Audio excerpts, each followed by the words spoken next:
Chapter 50 Theory of Tibetan Medicine. Everything arises upon conditions. In previous chapter, it's been said that the Tibetan medicine divides human into two parts, function and substance. Function is further divided into three principles and substance, 7 categories. We've introduced the first two principles of function. Representing wind, lung is responsible for all the motions of the human body. Representing fire, Crispa is in charge of generating all the generatings humans make. The third principle of function of the human body is called the Badakan. Badakan is not corresponding to one word or one substance upon translated into Chinese. Badakan stands for two kinds of substances, which are water and earth. To wrap up again, lung represents wind, Crispa, fire, and the Badakan, water and earth.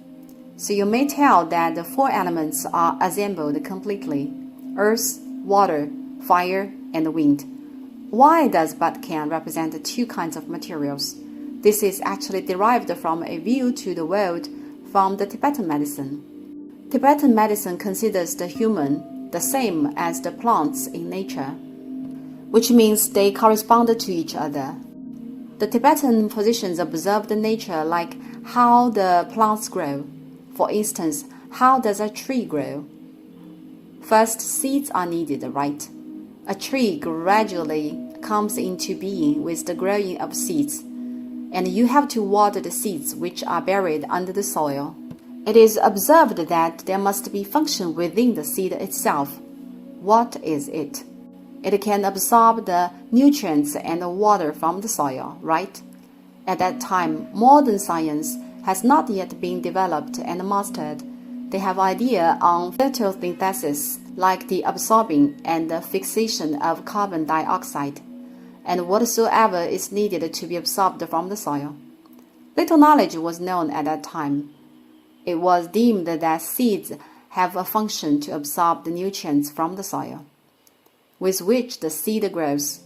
Likewise, sucking the water from the soil, the plant above the ground is also full of water. Thus, this phenomenon is considered to be identical to human body's growing, as human body initially starts from a seed as well, right? With this perception, it is believed that the process for a human being growing from a seed to an adult must be similar to that of the seeds, which is the function to absorb water from the soil, as seeds absorb the water and the nutrients from the soil. How about the human body? Certainly, human body absorbs water and the nutrients from the food.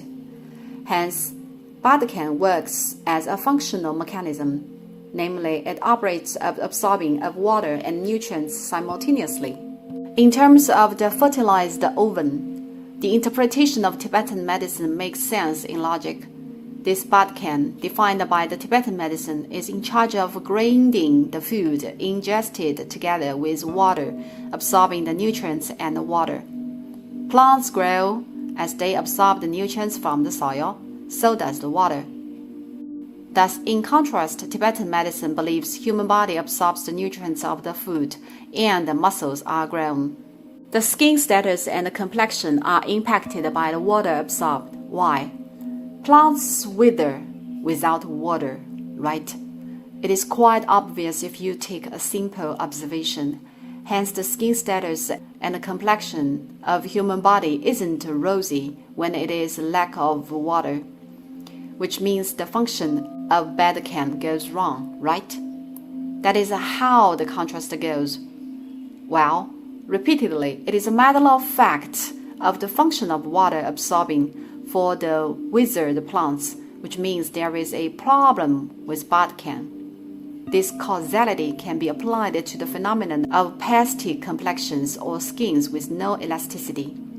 It may also be contributed to the function deficiency of Badakan when you lose weight. With all the above analysis, let's summarize as follows. Lung represents the wind, Crispa, the fire, Badakan, water and earth, right? The 4 elements are assembled altogether. Earth, water, fire, and wind which are exactly the four elements considered to comprise the world in Buddhism. Also, the three principles of function of human body. Well, the four elements are capable of creating or making the world, not to mention human body. This is the theory basis of Tibetan medicine, the theory of the four elements of Buddhism. It's been mentioned in the beginning that the traditional Chinese medicine is the Confucian medicine, which refers to the theory of feminine, masculine, and five elements instructed by the view of the union of man and nature.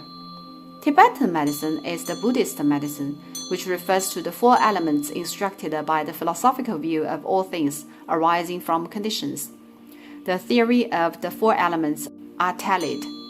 Then why is it under the instruction of the philosophical view of all things arising from all things? The fundamental dogma of Buddhism is all things arising from conditions, which means everything arises in dependence upon conditions. Triggered by one thing, one triggers another. One cause leads to one effect, another cause leads to another effect. Nothing can exist independently, and everything is conditioned co-arising.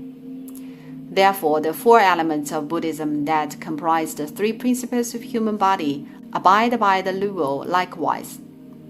They are not existing independently, but interacting and restricted with each other, which means there are causalities among them, right?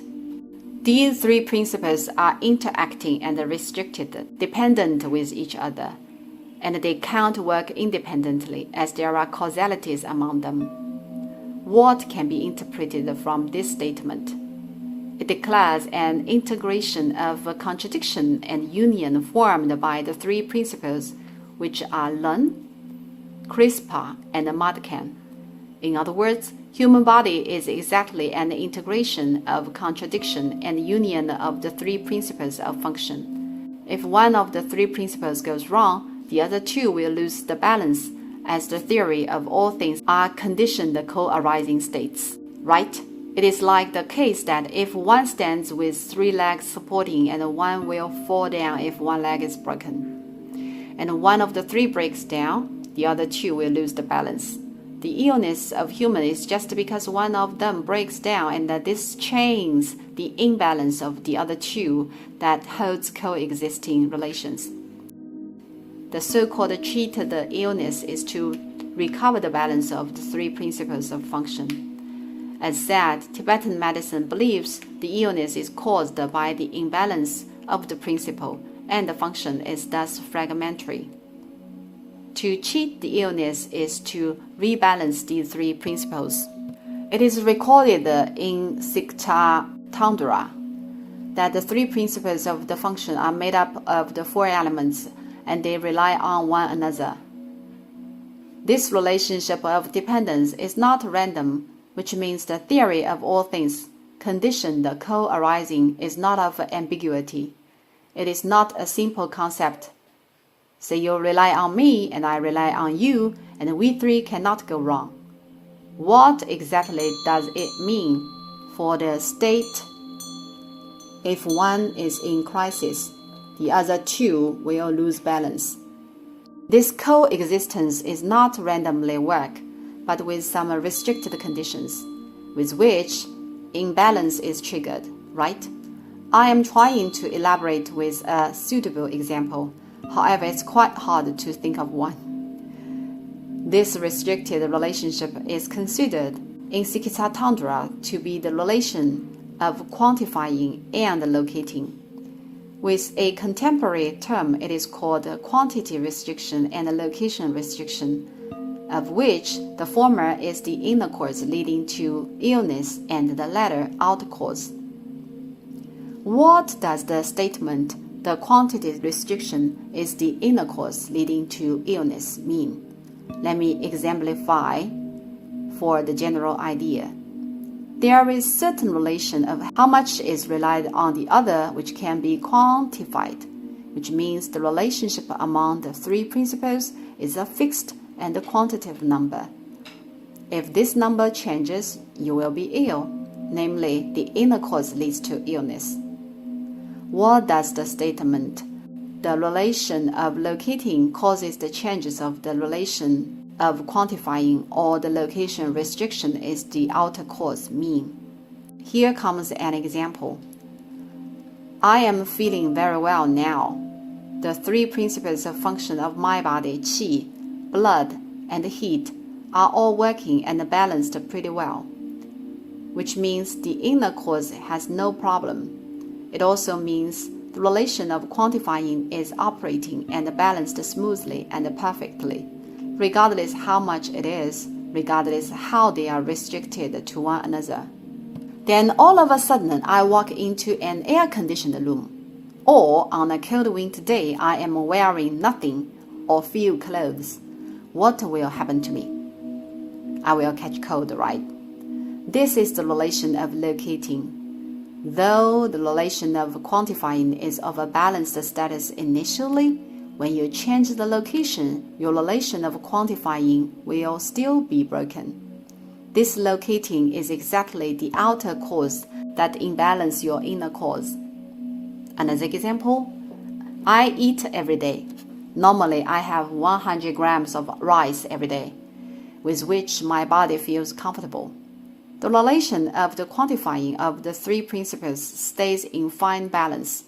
However, today's food is so tasty, and I have 250 grams of instant boiled mutton, which is indeed crapulent. With this change, my bed cannot burden the absorbing of so much stuff, which leads to change of the inner cause, right? The relation of quantifying is interfered and changes by the relation of locating, right? One more example. I have a restricted schedule of daily life, and I get up and go to bed on time, though in reality this is not the case. And all of a sudden, I get up earlier than usual, which exactly means the relation of locating breaks the relation of quantifying of the inner three principles. Now, is it understandable? Repeatedly, the locating is the outer cause.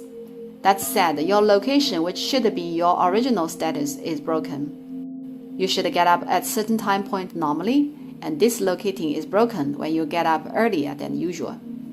You eat more than you normally do. Temperature suddenly changes. These are all treated as the outer causes or relation of locating. It varies from person to person on the detailed quantitative relation of the inner cause. As long as it is balanced or you are not ill, the three principles are considered to be well interacted and operated.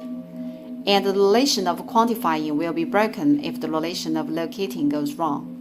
Certainly, the relation of quantifying could possibly go wrong by itself, while irregular schedule of daily life, inappropriate diet, and weather change will cause the imbalance of the inner cause, which is directed by the outer cause essentially. This is the logic the Tibetan medicine treats the illness. Doesn't it sound illogical? Doesn't it make sense? As it interprets clearly on the cause of your illness. With explicit cause, there would thus be means to proceed the treatment. Therefore, it is claimed that traditional Chinese medicine is not something pumping from nothingness or of storytelling, nor is the Tibetan medicine. Both of them have reasoning system. That's all for the three principles of the function of human body, interpreted by Tibetan medicine. The 7 kinds of substances will be introduced in the next chapter.